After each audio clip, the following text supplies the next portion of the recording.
अकबर और बीरबल के बीच कभी कभी ऐसी बातें भी हुआ करती थीं जिनकी परख करने में जान का खतरा रहता था।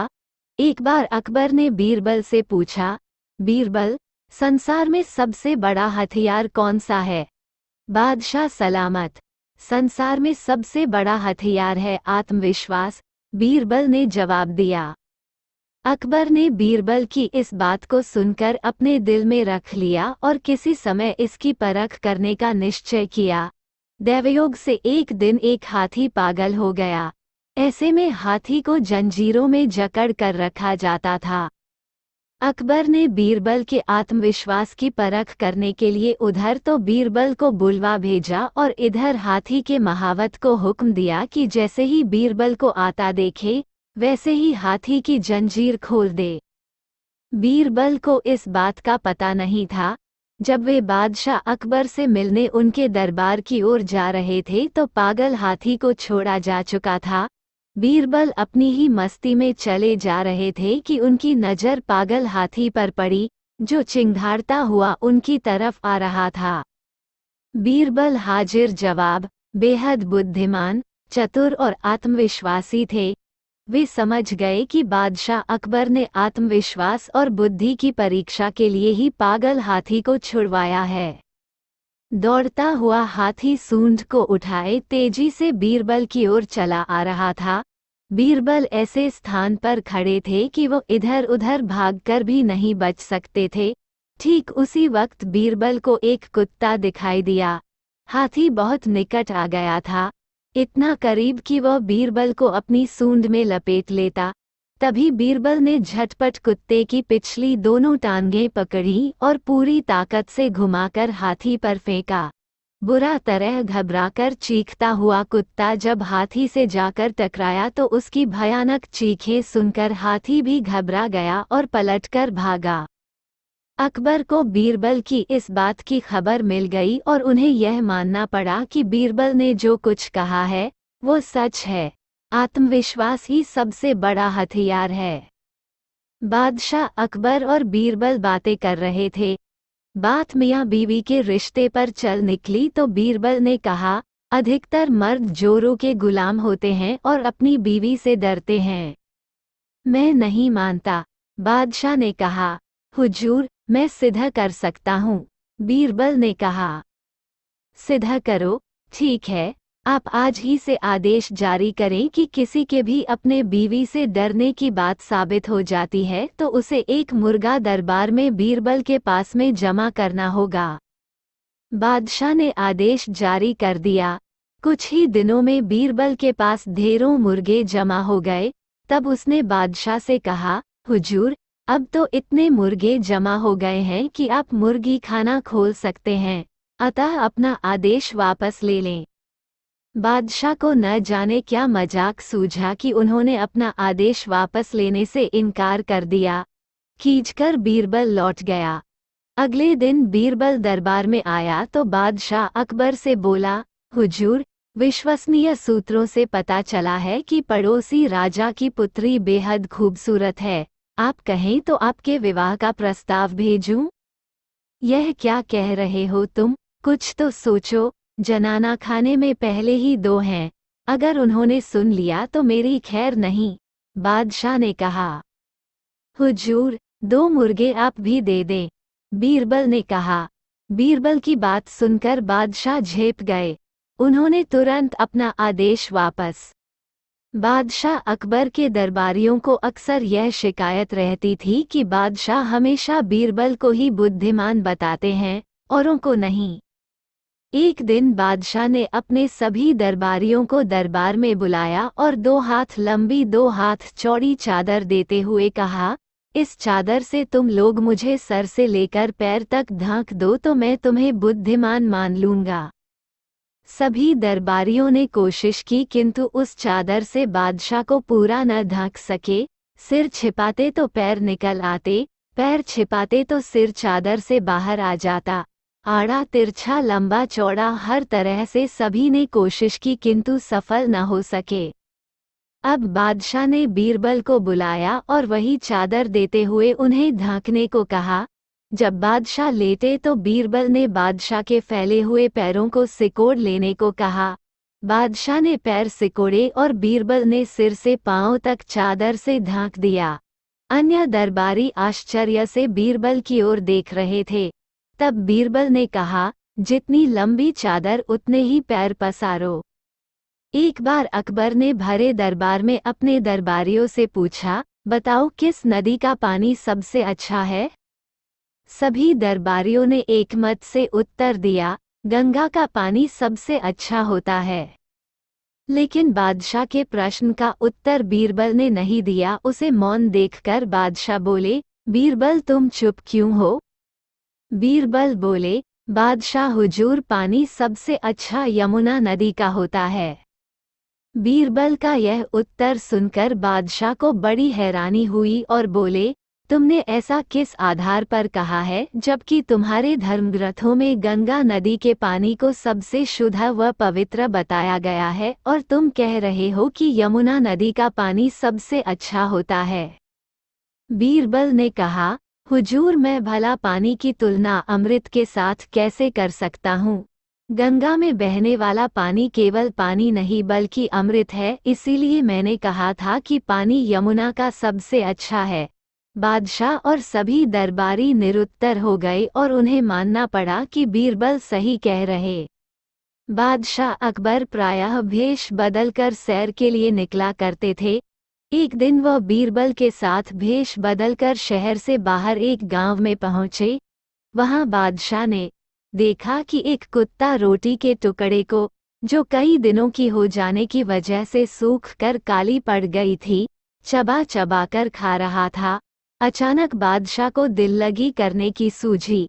वह बोले, बीरबल देखा, वह कुत्ता काली को खा रहा है। काली बीरबल की माँ का नाम था। वह समझ गए कि आलमपनाह दिल लगी कर रहे हैं, किंतु इस भावना को दबाकर वे तुरंत बोले, आलमपनाह उनके लिए वही जिंदगी और नेमत हैं। नेमत बादशाह की माँ का नाम था। बीरबल के जवाब को सुनकर बादशाह को चुप हो जाना पड़ा।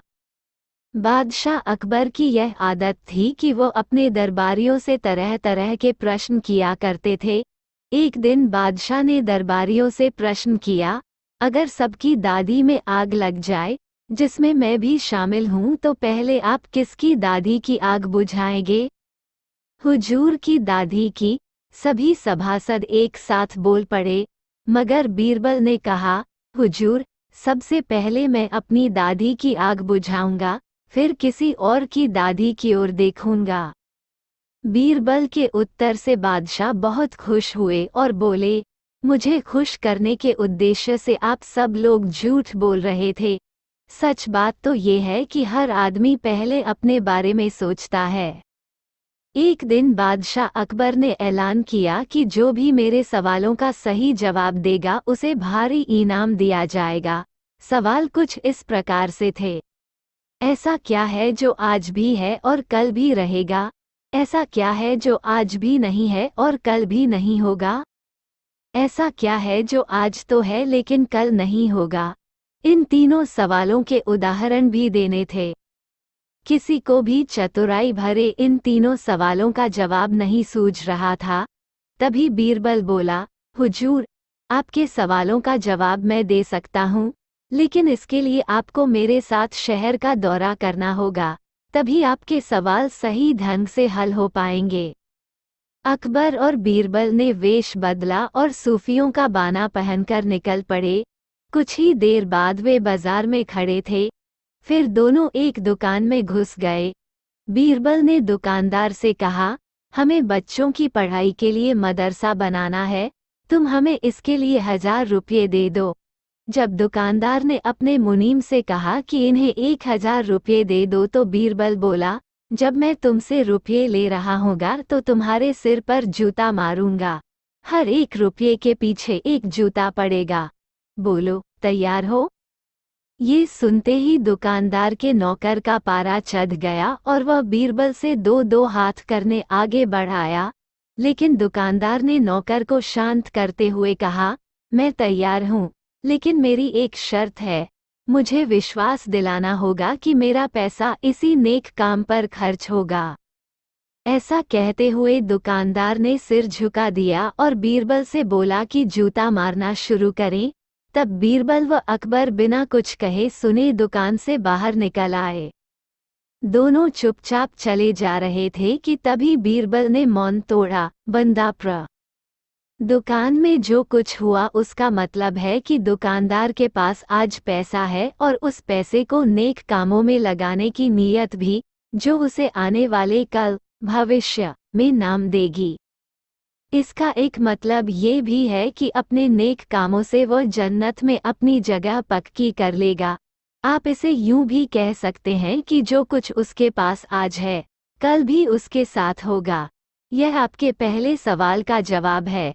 फिर वे चलते हुए एक भिखारी के पास पहुंचे। उन्होंने देखा कि एक आदमी उसे कुछ खाने को दे रहा है और वह खाने का सामान उस भिखारी की जरूरत से कहीं ज्यादा है। तब बीरबल उस भिखारी से बोला, हम भूखे हैं, कुछ हमें भी दे दो खाने को। ये सुनकर भिखारी बरस पड़ा, भागो यहाँ से, जाने कहाँ से आ जाते हैं मांगने।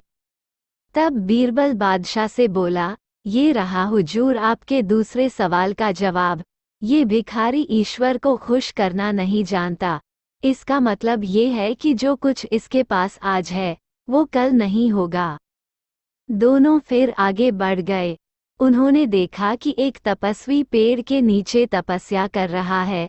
बीरबल ने पास जाकर उसके सामने कुछ पैसे रखे।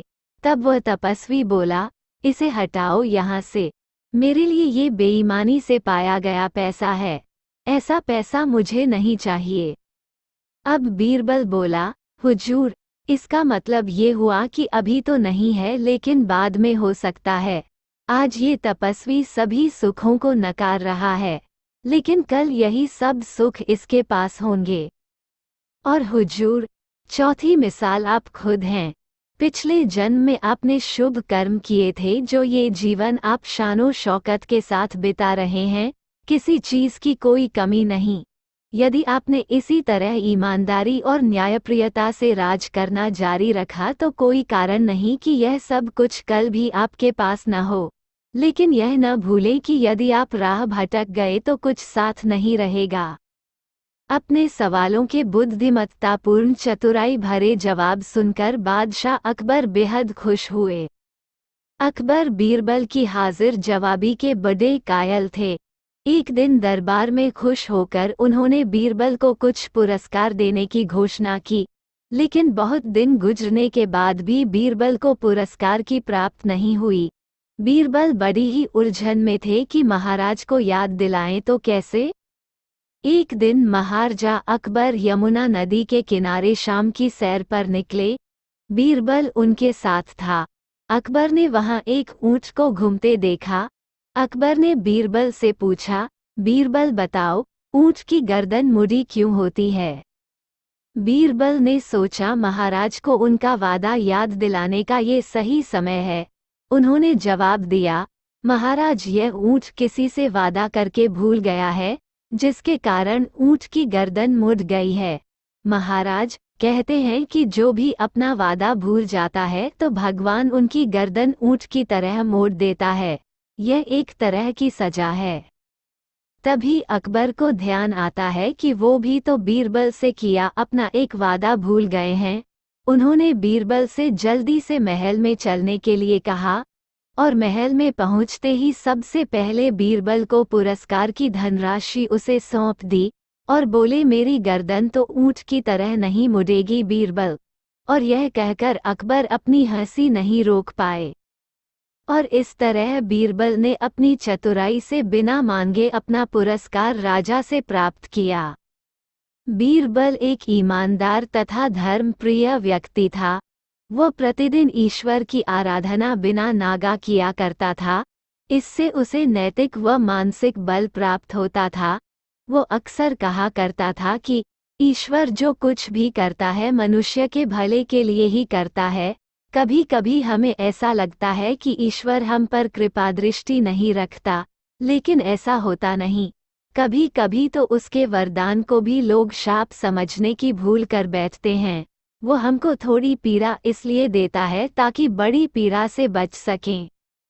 एक दरबारी को बीरबल की ऐसी बातें पसंद न आती थीं। एक दिन वही दरबारी दरबार में बीरबल को संबोधित करता हुआ बोला, देखो, ईश्वर ने मेरे साथ क्या किया।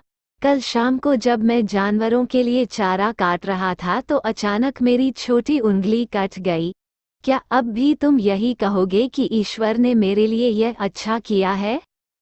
कुछ देर चुप रहने के बाद बोला बीरबल, मेरा अब भी यही विश्वास है, क्योंकि ईश्वर जो कुछ भी करता है मनुष्य के भले के लिए ही करता है। सुनकर वह दरबारी नाराज हो गया कि मेरी तो उंगली कट गई और बीरबल को इसमें भी अच्छाई नजर आ रही है, मेरी पीड़ा तो जैसे कुछ भी नहीं। कुछ अन्य दरबारियों ने भी उसके सुर में सुर मिलाया।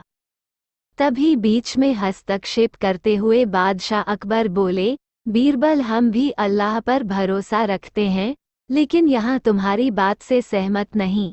इस दरबारी के मामले में ऐसी कोई बात नहीं दिखाई देती जिसके लिए उसकी तारीफ की जाए। बीरबल मुस्कराता हुआ बोला, ठीक है जहाँपनाह, समय ही बताएगा अब। 3 महीने बीत चुके थे। वह दरबारी, जिसकी उंगली कट गई थी, घने जंगल में शिकार खेलने निकला हुआ था। एक हिरन का पीछा करते वह भटककर आदिवासियों के हाथों में जा पड़ा। वे आदिवासी अपने देवता को प्रसन्न करने के लिए मानव बलि में विश्वास रखते थे, अतः वे उस दरबारी को पकड़कर मंदिर में ले गए बलि चढ़ाने के लिए। लेकिन जब पुजारी ने उसके शरीर का निरीक्षण किया तो हाथ की एक उंगली कम पाई। नहीं, इस आदमी की बलि नहीं दी जा सकती। मंदिर का पुजारी बोला, यदि 9 उंगलियों वाले इस आदमी को बलि चढ़ा दिया गया तो हमारे देवता बजाय प्रसन्न होने के क्रोधित हो जाएंगे। अधूरी बलि उन्हें पसंद नहीं। हमें महामारियों, बाढ़ या सूखे का प्रकोप झेलना पड़ सकता है, इसलिए इसे छोड़ देना ही ठीक होगा। और उस दरबारी को मुक्त कर दिया गया। अगले दिन वह दरबारी दरबार में बीरबल के पास आकर रोने लगा। तभी बादशाह भी दरबार में आ पहुंचे और उस दरबारी को बीरबल के सामने रोता देखकर हैरान रह गए। तुम्हें क्या हुआ, रो क्यों रहे हो? अकबर ने सवाल किया। जवाब में उस दरबारी ने अपनी आपबीती विस्तार से कह सुनाई। वह बोला, अब मुझे विश्वास हो गया है कि ईश्वर जो कुछ भी करता है मनुष्य के भले के लिए ही करता है। यदि मेरी उंगली न कटी होती तो निश्चित ही आदिवासी मेरी बलि चढ़ा देते। इसलिए मैं रो रहा हूँ, लेकिन ये आंसू खुशी के हैं। मैं खुश हूँ क्योंकि मैं जिंदा हूँ। बीरबल की ईश्वर पर विश्वास को संदेह की दृष्टि से देखना मेरी भूल थी। अकबर ने मंद मंद मुस्कराते हुए दरबारियों की ओर देखा, जो सिर झुकाए चुपचाप खड़े थे। अकबर को गर्व महसूस हो रहा था कि बीरबल जैसा बुद्धिमान उसके दरबारियों में से एक है। एक बार अकबर और बीरबल बागीचे में बैठे थे। अचानक अकबर ने बीरबल से पूछा कि क्या तुम किसी ऐसे इंसान को खोज सकते हो जिसमें अलग अलग बोली बोलने की खूबी हो? बीरबल ने कहा, क्यों नहीं, मैं एक आदमी जानता हूँ जो तोते की बोली बोलता है, शेर की बोली बोलता है और गधे की बोली भी बोलता है। अकबर इस बात को सुनकर हैरत में। बादशाह अकबर एक सुबह उठते ही अपनी दाढ़ी खुजलाते हुए बोले, अरे, कोई है। तुरंत एक सेवक हाजिर हुआ। उसे देखते ही बादशाह बोले, जाओ, जल्दी बुलाकर लाओ, फौरन हाजिर करो। सेवक की समझ में कुछ नहीं आया कि किसे बुलाकर लाए, किसे हाजिर करें। बादशाह से पटलकर सवाल करने की तो उसकी हिम्मत ही नहीं थी। उस सेवक ने यह बात दूसरे सेवक को बताई, दूसरे ने तीसरे को और तीसरे ने चौथे को। इस तरह सभी सेवक इस बात को जान गए और सभी उलझन में पड़ गए कि किसे बुलाकर लाए, किसे हाजिर करें। बीरबल सुबह घूमने निकले थे। उन्होंने बादशाह के निजी सेवकों को भाग दौड़ करते देखा तो समझ गए कि जरूर बादशाह ने कोई अनोखा काम बता दिया होगा जो इनकी समझ से बाहर है। उन्होंने एक सेवक को बुलाकर पूछा, क्या बात है, ये भाग दौड़ किस लिए हो रही है? सेवक ने बीरबल को सारी बात बताई। महाराज हमारी रक्षा करें, हम समझ नहीं पा रहे हैं कि किसे बुलाना है। अगर जल्दी बुलाकर नहीं ले गए तो हम पर आफत आ जाएगी। बीरबल ने पूछा, ये बताओ कि हुक्म देते समय बादशाह क्या कर रहे थे? बादशाह के निजी सेवक, जिसे हुक्म मिला था, उसे बीरबल के सामने हाजिर किया तो उसने बताए, जिस समय मुझे तलब किया उस समय तो बिस्तर पर बैठे अपनी दाढ़ी खुजला रहे थे। बीरबल तुरंत सारी बात समझ गए और उनके होठों पर मुस्कान उभर आई। फिर उन्होंने उस सेवक से कहा, तुम हजाम को ले जाओ। सेवक हजाम को बुला लाया और उसे बादशाह के सामने हाजिर कर दिया। बादशाह सोचने लगे, मैंने इससे ये तो बताया ही नहीं था कि किसे बुलाकर लाना है, फिर यह हज्जाम को लेकर कैसे हाजिर हो गया? बादशाह ने सेवक से पूछा, सच बताओ, हज्जाम को तुम अपने मन से ले आए हो या किसी ने उसे ले आने का सुझाव दिया था? सेवक घबरा गया, लेकिन बताए बिना भी तो छुटकारा नहीं था। बोला, बीरबल ने सुझाव दिया था। जहाँपना। बादशाह बीरबल की बुद्धि पर खुश हो गया। एक दिन बीरबल दरबार में देर से पहुंचा। जब बादशाह ने देरी का कारण पूछा तो वह बोला, मैं क्या करता हुजूर, मेरे बच्चे आज जोर जोर से रोकर कहने लगे कि दरबार में न जाऊं। किसी तरह उन्हें बहुत मुश्किल से समझा पाया कि मेरा दरबार में हाजिर होना कितना जरूरी है। इसी में मुझे काफी समय लग गया और इसलिए मुझे आने में देर हो गई। बादशाह को लगा कि बीरबल बहानेबाजी कर रहा है। बीरबल के इस उत्तर से बादशाह को तसल्ली नहीं हुई। वे बोले, मैं तुमसे सहमत नहीं हूँ। किसी भी बच्चे को समझाना इतना मुश्किल नहीं जितना तुमने बताया। इसमें इतनी देर तो लग ही नहीं सकती।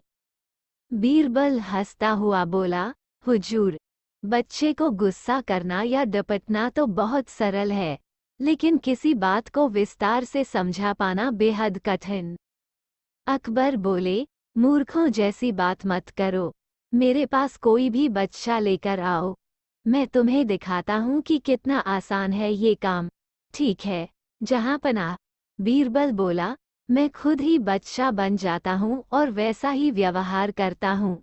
तब आप एक पिता की भांति मुझे संतुष्ट करके दिखाएं। फिर बीरबल ने छोटे बच्चे की तरह बर्ताव करना शुरू कर दिया। उसने तरह तरह के मुंह बनाकर अकबर को चिढ़ाया और किसी छोटे बच्चे की तरह दरबार में यहाँ वहाँ उछलने कूदने लगा। उसने अपनी पगड़ी जमीन पर फेंक दी। फिर वह जाकर अकबर की गोद में बैठ गया और लगा उनकी मूंछों से छेड़छाड़ करने। बादशाह कहते ही रह गए, नहीं, नहीं मेरे बच्चे, ऐसा मत करो, तुम तो अच्छे बच्चे हो ना। सुनकर बीरबल ने जोर जोर से चिल्लाना शुरू कर दिया। तब अकबर ने कुछ मिठाइयाँ लाने का आदेश दिया, लेकिन बीरबल जोर जोर से चिल्लाता ही रहा। अब बादशाह परेशान हो गए, लेकिन उन्होंने धैर्य बनाए रखा। वह बोले, बेटा, खिलौनों से खेलोगे? देखो कितने सुंदर खिलौने हैं। बीरबल रोता हुआ बोला, नहीं, मैं तो गन्ना खाऊंगा। अकबर मुस्कराए और गन्ना लाने का आदेश दिया। थोड़ी ही देर में एक सैनिक कुछ गन्ने लेकर आ गया, लेकिन बीरबल का रोना नहीं थमा। वह बोला, मुझे बड़ा गन्ना नहीं चाहिए, छोटे छोटे टुकड़े में कटा गन्ना दो। अकबर ने एक सैनिक को बुलाकर कहा कि वो एक गन्ने के छोटे छोटे टुकड़े कर दे। ये देखकर बीरबल और जोर से रोता हुआ बोला, नहीं, सैनिक गन्ना नहीं काटेगा, आप खुद काटें इसे। अब बादशाह का मिजाज बिगड़ गया, लेकिन उनके पास गन्ना काटने के अलावा और कोई चारा न था, और करते भी क्या, खुद अपने ही बिछाए जाल में फंस गए थे। वह गन्ने के टुकड़े करने के बाद उन्हें बीरबल के सामने रखते हुए बोले, अकबर, लो इसे खा लो बेटा। अब बीरबल ने बच्चे की भांति मचलते हुए कहा, नहीं, मैं तो पूरा गन्ना ही खाऊंगा। बादशाह ने एक साबुत गन्ना उठाया और बीरबल को देते हुए बोले, लो पूरा गन्ना और रोना बंद करो। लेकिन बीरबल रोता हुआ ही बोला, नहीं, मुझे तो इन छोटे टुकड़ों से ही साबुत गन्ना बनाकर दो। कैसी अजब बात करते हो तुम, ये भला कैसे संभव है? बादशाह के स्वर में क्रोध भरा था। लेकिन बीरबल रोता ही रहा। बादशाह का धैर्य चुक गया। बोले, यदि तुमने रोना बंद नहीं किया तो मार पड़ेगी तब। अब बच्चे का अभिनय करता बीरबल उठ खड़ा हुआ और हंसता हुआ बोला, नहीं, नहीं, मुझे मत मारो हुजूर। अब आपको पता चला कि बच्चे की बेतुकी जिदों को शांत करना कितना मुश्किल काम है। बीरबल की बात से सहमत थे अकबर। बोले, हाँ ठीक कहते हो। रोते चिल्लाते जिद पर अड़े बच्चे को समझाना बच्चों का खेल नहीं। वो एक दिन अकबर व बीरबल बाग में सैर कर रहे थे। बीरबल लतीफ़ा सुना रहा था और अकबर उसका मजा ले रहे थे। तभी अकबर को नीचे घास पर पड़ा बांस का एक टुकड़ा दिखाई दिया। उन्हें बीरबल की परीक्षा लेने की सूझी। बीरबल को बांस का टुकड़ा दिखाते हुए वह बोले, क्या तुम इस बांस के टुकड़े को बिना काटे छोटा कर सकते हो? बीरबल लतीफ़ा सुनाता सुनाता रुक गया और अकबर की आंखों में झांका।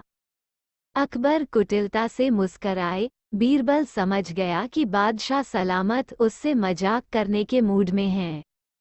अब जैसा बेसिर पैर का सवाल था तो जवाब भी कुछ वैसा ही होना चाहिए था। बीरबल ने इधर उधर देखा। एक माली हाथ में लंबा बांस लेकर जा रहा था। उसके पास जाकर बीरबल ने वो बांस अपने दाएं हाथ में ले लिया और बादशाह का दिया छोटा बांस का टुकड़ा बाएं हाथ में। बीरबल बोला, हुजूर, अब देखिए इस टुकड़े को, हो गया ना बिना काटे ही छोटा। बड़े बांस के सामने वो टुकड़ा छोटा तो दिखना ही था। निरुत्तर बादशाह अकबर मुस्करा उठे बीरबल की चतुराई देखकर। बीरबल एक ईमानदार तथा धर्मप्रिय व्यक्ति था। वो प्रतिदिन ईश्वर की आराधना बिना नागा किया करता था। इससे उसे नैतिक व मानसिक बल प्राप्त होता था। वो अक्सर कहा करता था कि ईश्वर जो कुछ भी करता है मनुष्य के भले के लिए ही करता है। कभी कभी हमें ऐसा लगता है कि ईश्वर हम पर कृपा दृष्टि नहीं रखता, लेकिन ऐसा होता नहीं। कभी कभी तो उसके वरदान को भी लोग शाप समझने की भूल कर बैठते हैं। वो हमको थोड़ी पीड़ा इसलिए देता है ताकि बड़ी पीड़ा से बच सकें। एक दरबारी को बीरबल की ऐसी बातें पसंद न आती थीं। एक दिन वही दरबारी दरबार में बीरबल को संबोधित करता हुआ बोला, देखो, ईश्वर ने मेरे साथ क्या किया।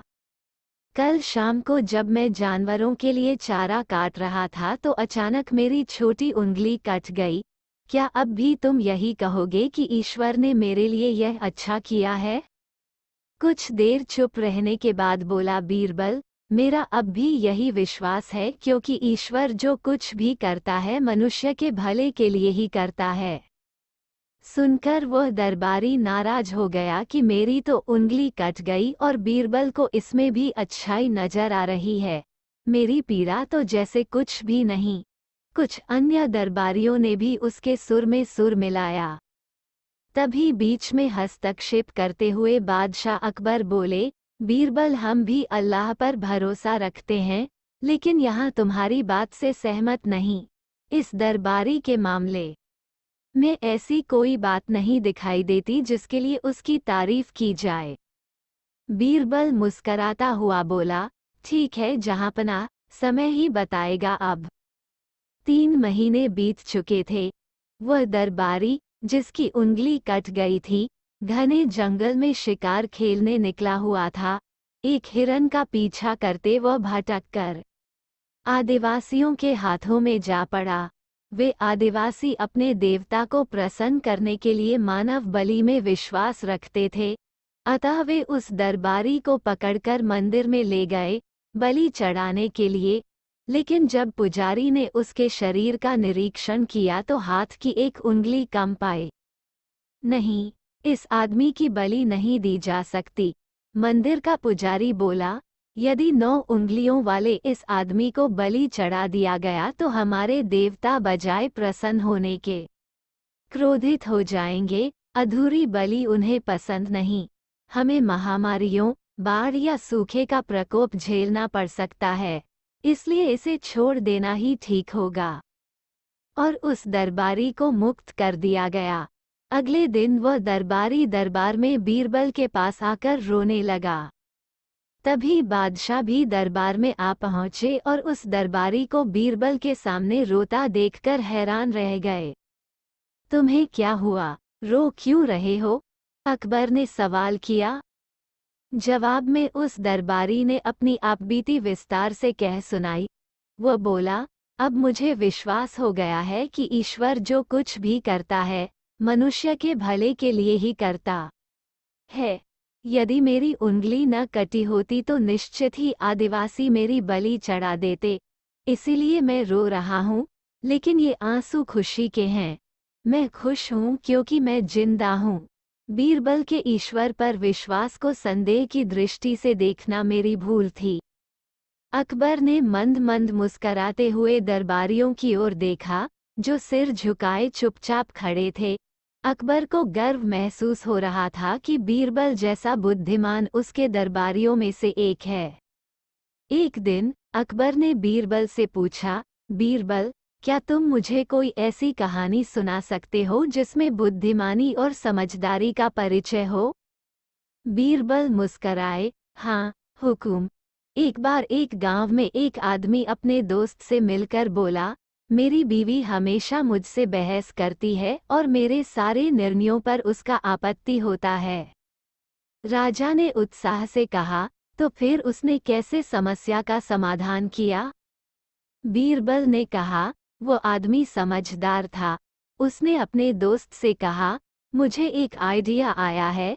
हर बार जब बीवी आपसे बहस करे तो तुम सीधे राजा के पास चले जाओ और उससे सवाल करो कि वो तुम्हें कैसे सहारा दे सकते हैं। राजा ने हंसते हुए कहा, क्या हुआ फिर? बीरबल ने कहा, जैसा उसने कहा वैसा ही हुआ। जब बीवी ने फिर से बहस शुरू की तो वह आदमी सीधे राजा के पास चला गया। राजा ने ध्यानपूर्वक सुना और फिर उसे बुद्धिमानी से समस्या का समाधान दिया। राजा ने बीरबल को सराहा, तुम्हारी कहानी से सीखने को मिलता है कि समस्याओं का समाधान समझदारी से होता है। एक दिन अकबर ने बीरबल से पूछा, बीरबल, तुम्हें लगता है कि तुम मेरे से बुद्धिमान हो? बीरबल मुस्कराए, जी हाँ बादशाह, मुझे एक कहानी आता है जो बुद्धिमानी की शिक्षा देती है। राजा ने कहा, सुनाओ फिर, वह कहानी क्या है? बीरबल ने शुरू किया, बादशाह, एक बार एक गांव में एक व्यापारी रहता था जिसका नाम रामगोपाल था। वह बहुत ही चतुर और बुद्धिमान आदमी था। एक दिन उसे एक बड़ा आर्थिक संकट आया। उसने अपने समस्या का समाधान करने के लिए बहुत सोचा और फिर एक उत्तम योजना बनाई। वह गांव वालों के साथ मिलकर एक साझेदारी बनाई और समस्या का समाधान किया। राजा ने इंटरेस्ट से पूछा, वह योजना क्या थी? बीरबल ने कहा, राजा, रामगोपाल ने गांव वालों से मिलकर एक साझेदारी बनाई जिसमें सभी ने अपनी जरूरत के हिसाब से धन दान किया और उन्होंने एक सामूहिक व्यापार शुरू किया। इससे समस्या हल हो गई और सभी का फायदा हुआ। राजा ने मुस्कराते हुए कहा, तुम बुद्धिमान हो बीरबल। तुम्हारी कहानी से हमें सीखने को मिलता है कि समस्याओं का समाधान सामूहिकता में होता है। एक दिन अकबर ने बीरबल से पूछा, बीरबल, तुम मुझे कोई ऐसी मजेदार कहानी सुनाओ जिससे हम सभी हंसी में डूब जाएं। बीरबल मुस्कराए, हाँ बादशाह, एक गांव में एक आदमी रहता था जिसका नाम मोहन था। एक दिन उसने अपने दोस्त से कहा, मेरे पास बहुत सारे दोस्त हैं, लेकिन एक भी ऐसा दोस्त नहीं है जो मेरी खुशी में शामिल हो। उसके दोस्त ने कहा, तुम्हें ऐसा दोस्त मिलेगा कैसे? मोहन ने मुस्कराते हुए कहा, मैंने सोचा है कि अगले 7 दिनों तक मैं हर दिन किसी को 1000 रुपये दूंगा और देखूंगा कौन सा दोस्त मेरी खुशी में शामिल होता है। दोस्त हैरान होकर पूछा, तुम ऐसा क्यों करना चाहते हो? मोहन ने हंसते हुए जवाब दिया, देखो, मेरी जेब में सिर्फ 7000 रुपये हैं और मैं जानना चाहता हूँ कौन मेरा सच्चा दोस्त है, जो मेरी दरिद्रता में भी मेरे साथ है। बीरबल और अकबर दोनों हंसी में भरपूर हो गए। महाराजा अकबर बीरबल की हाजिर जवाबी के बड़े कायल थे। उनकी इस बात से दरबार के अन्य मंत्री मन ही मन बहुत जलते थे। उनमें से एक मंत्री, जो महामंत्री का पद पाने का लोभी था, ने मन ही मन एक योजना बनाई। उसे मालूम था कि जब तक बीरबल दरबार में मुख्य सलाहकार के रूप में है, उसकी यह इच्छा कभी पूरी नहीं हो सकती। एक दिन दरबार में अकबर ने बीरबल की हाजिर जवाबी की बहुत प्रशंसा की। ये सब सुनकर उस मंत्री को बहुत गुस्सा आया। उसने महाराज से कहा कि यदि बीरबल मेरे 3 सवालों का उत्तर सही सही दे देता है तो मैं उसकी बुद्धिमत्ता को स्वीकार कर लूंगा, और यदि नहीं तो इससे ये सिद्ध होता है कि वह महाराज का चापलूस है। अकबर को मालूम था कि बीरबल उसके सवालों का जवाब जरूर दे देगा, इसलिए उन्होंने उस मंत्री की बात स्वीकार कर ली। उस मंत्री के 3 सवाल थे। अकबर ने फौरन बीरबल से इन सवालों के जवाब देने के लिए कहा और शर्त रखी कि यदि वो इनका उत्तर नहीं जानता है तो मुख्य सलाहकार का पद छोड़ने के लिए तैयार रहे। बीरबल ने कहा, तो सुनिए महाराज। पहला सवाल। बीरबल ने एक भेड़ मंगवाई और कहा, जितने बाल इस भेड़ के शरीर पर हैं, आकाश में उतने ही तारे हैं। मेरे दोस्त, गिनकर तसल्ली कर लो। बीरबल ने मंत्री की तरफ मुस्कुराते हुए कहा। दूसरा सवाल। बीरबल ने जमीन पर कुछ लकीरें खींची और कुछ हिसाब लगाया। फिर एक लोहे की छड़ मंगवाई गई और उसे एक जगह गाड़ दिया और बीरबल ने महाराज से कहा, महाराज, बिल्कुल इसी जगह धरती का केंद्र है, चाहे तो आप स्वयं जांच लें। महाराज बोले, ठीक है, अब तीसरे सवाल के बारे में कहो। अब महाराज, तीसरे सवाल का जवाब बड़ा मुश्किल है, क्योंकि इस दुनिया में कुछ लोग ऐसे हैं जो ना तो स्त्री की श्रेणी में आते हैं और ना ही पुरुषों की श्रेणी। उनमें से कुछ लोग तो हमारे दरबार में भी उपस्थित हैं, जैसे कि ये मंत्री जी। महाराज, यदि आप इनको मौत के घाट उतरवा दें तो मैं स्त्री पुरुष की सही सही संख्या बता सकता हूँ। अब मंत्री जी सवालों का जवाब छोड़कर थर थर कांपने लगे और महाराज से बोले, महाराज, बस बस, मुझे मेरे सवालों का जवाब मिल गया। मैं बीरबल की बुद्धिमानी को मान गया हूँ। महाराज हमेशा की तरह बीरबल की तरफ पीठ करके हंसने लगे और इसी बीच वो मंत्री दरबार से खिसक लिया। उस समय बादशाह अकबर आगरा के किले में रहते थे। एक बार अकबर जंगल में अपने चंद सैनिकों के शिकार खेलते हुए काफी दूर निकाल गया और वापस आने का रास्ता भटक गए।